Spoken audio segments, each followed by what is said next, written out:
Hey everyone, welcome to the show. Today we have something for you guys. I want you all to take a look at this, and I want to get your opinion.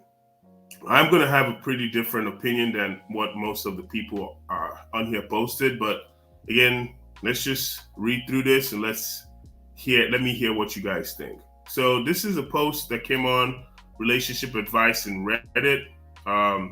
What it does is it talks about a woman who is looking to get some advice on the internet about her marriage. So the post says, "We've only been married for 5 years. I don't want divorce because he's still my best friend. And for the most part, he's a good father, but he's just a really bad husband." Okay? He basically sits at the computer playing games all day, then yells that the house isn't clean. We have a 4-year-old daughter, and we both have full-time jobs. If he says he's going to help by doing a chore, he leaves it until it can't wait anymore and I have to do it. He got cats and snakes, but then does nothing to take care of them. If he puts some dishes in the dishwasher, he claims he's done everything. If I call him out or ask for help, he calls me a liar and says the only thing that does anything, that he's the only one that does anything, and it's simply not true. Okay. So before we even go any further, let me say that if any man or anybody with a brain who's reading this knows that this woman here is full of shit, we're going to start off there. She claims that this man is her best friend and he's a good father, but he's a bad husband. And then she proceeds to complain about everything, how he only plays games, but then he yells at her to clean the house. They have a 4-year-old daughter. They both work full time. He claims to help, but then he leaves what he was going to help and waits till anyone can do it. But then on the other hand, he turns around and says he's the only one doing anything in the house. So what I've noticed is this, right? When most of you men are listening to womanese, when you listen to womanese, what womanese does is it lets you not focus on really the truth. So there's a bunch of smoke screens. They give you 4 different conflicting statements. And then you're thinking, okay, how can I dissect the statement? And then you find yourself in a bad position. And that's exactly what's going on here. First, she tells you this man is her best friend. So how can someone be your best friend that yells at you all the time? How can somebody be your best friend and leaves you to just sit down and do all the chores while he claims to help and never helps? How can somebody be your best friend and a good father if he does nothing to even take care of his cats or his snakes? So how is he going to take care of his own daughter? So like I said, folks, when you listen to womanese, it's very easy for you to get caught up in everything that is being said without really paying attention. Because there's a point I want to prove here. When we go down and we read some of the comments for the people who are quote unquote either showing support or, giving an opinion, you're going to see how the womanese works and how a lot of these folks pay attention to the wrong thing. So next, let's continue here. So then she now throws in the mental part, because when you throw the mental piece in, what is very easy to do when you do that is now everyone focuses on the mental piece, on the concerns. Oh, well, let's focus on her mental instability or her mental health, which again, I'm not saying there's anything wrong with mental health. I think it's very important for people to pay attention to things when you're dealing with mental health. But on the same breath, when you listen to womanese, one of the things womanese involves is throwing in health conditions to make sure that you are now no longer focused on the real truth. So in this case, you hear she says, I have PTSD and I try very hard to have a stress-free home. He's allowed to play games, and that's not the problem. So again, let's break that down. So she has PTSD.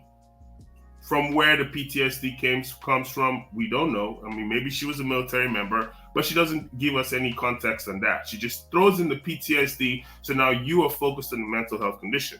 And then next thing she says is she tries very hard to have a stress-free home. How do you try very hard to have a stress-free home when you're in a position with the person who's playing computer games all day and yelling, that the house is not clean? I'm very sure you're not just saying I'm sorry and you're doing the work all the time, because if you are, then hey, that's an extremely bad situation. But most likely, very few people in today's modern world, especially a woman that works, that has her own, will sit and deal with the situation like that. Now, next, she says he's allowed. Okay, so the key word here is allowed. When you say somebody's allowed, it means you're giving them permission.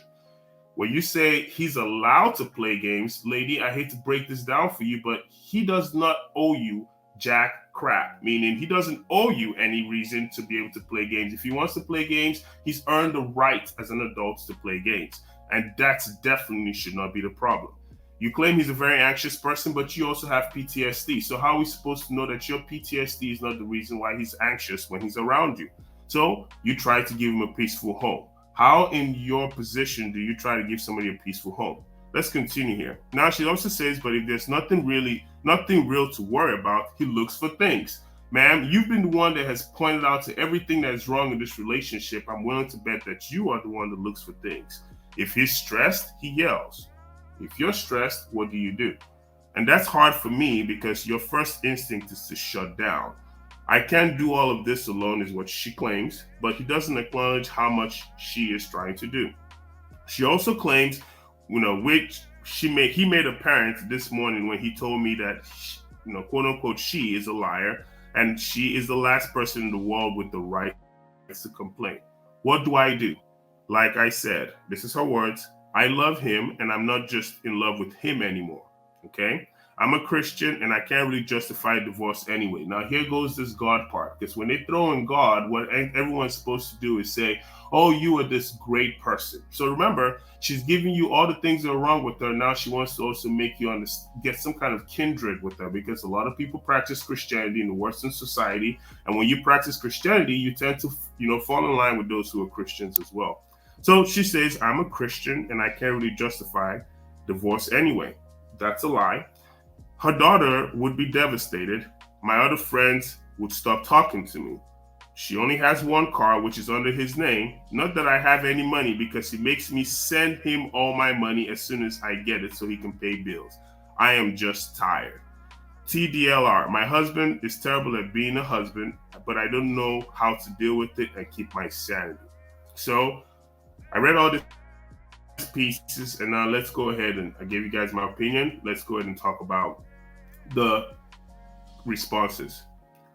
First person says, is therapy for you alone an option? Your husband is verbally and financially abusive to you, not just terrible at being a husband. And of course she responds, he told me before he would never go to marriage counseling. If I started going therapy by myself, he would just badger me about it. It's hard enough justifying I be on medication. Okay. So next person claims, 40-year-old female, of course, he's a shit husband and a father. Your daughter is learning how to treat or be treated by her significant other, SO. Divorce him and get yourself and your daughter into therapy. So make sure you make your daughter a future single mom. Good job, Good job, Mrs. 40-year-old female. We know exactly what kind of person you are. So the next one says, so after all these awful, irredeemable flaws he has, we are adding stubborn. Doesn't care about wife or relationship and doesn't care about her health to the list. I add that to the list, apparently. Girl, okay? But then somebody says, but you don't understand, that's her best friend. I'm sorry, original poster. If he really was your best friend or husband, he wouldn't make you feel that way or treat you that way.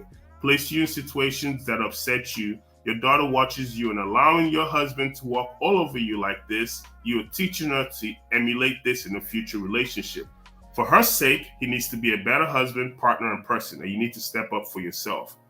So I'm not going to continue reading all these really stupid comments, because you can clearly tell in the Western society, people don't even take the time to dissect the story first. What they do is they read, they immediately expect that the person who is writing stuff on the internet is this extremely guiltless person, right? She just does a very good job of being on the internet and telling the world her problems and expecting everybody to just feel sorry for her, when we all know that there are always three sides to a story. So there's her side, his side, the truth, and actually there's a fourth side, which is somewhere in the middle.